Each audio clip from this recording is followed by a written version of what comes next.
안녕하십니까. 국민의힘 중앙선대위 수석부대변인 김혜지입니다. 이재명 후보의 장남 이모 씨는 3년에 걸쳐 총 707회 2억 3천만 원에 달하는 불법 도박을 저질렀고 수차례에 걸쳐 여성에 대한 저급한 성적 발언을 공공연히 게시해 벌금형을 선고받았습니다. 수원지법의 약식 명령에 따라 이 모든 행위는 법적으로 사실로 밝혀졌습니다. 국회에 제출된 범죄 일람표에는 불법 도박 내역은 물론 최근 화두에 오른 젓가락 발언을 비롯해 맛있겠다 등 성희롱성 발언까지 명시돼 있습니다. 이 모든 행위는 상습적이고 악의적이며 사회적으로 용납될 수 없는 수준입니다. 그런데 민주당은 지금 이 사안에 대해 허위사실 유포라며 법적 대응을 운운하고 있습니다. 성희롱 발언이 타 후보의 창작물이라며 역으로 허위사실을 유포하고 있으며 이를 지적한 사람들을 고발하겠다고 으름장을 놓고 있습니다. 법원이 확정한 판결조차 부정하고 범죄 일람표까지 나온 마당에 도대체 언제까지 현실 왜곡을 감행할 셈입니까? 어디까지 괴물로 진화하려는 것입니까?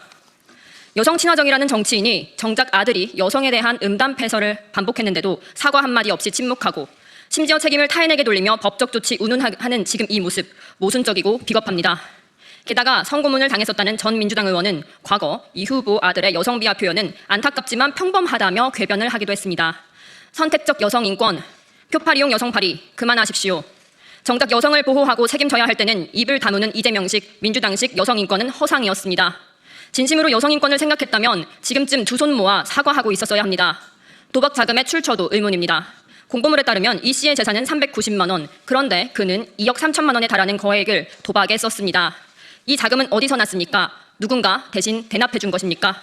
벌금 500만 원은 누가 냈습니까? 오늘 오전 민주당 조승래 수석 대변인은 이미 법적 책임을 졌기 때문에 더 언급하는 건 옳지 않다고 말했습니다. 그러나 이것이 과연 국민 상식에 부합하는 태도입니까? 법적 처벌을 받았다고 해서 과거의 잘못이 지워지지는 않습니다. 국민이 묻는 것은 아들의 반복된 일탈을 방관하고 제대로 바로잡지 못한 아버지의 책임입니다. 그런 인물이 과연 한 나라의 대통령이 될 자격이 있는지 그것에 대한 정당한 질문입니다.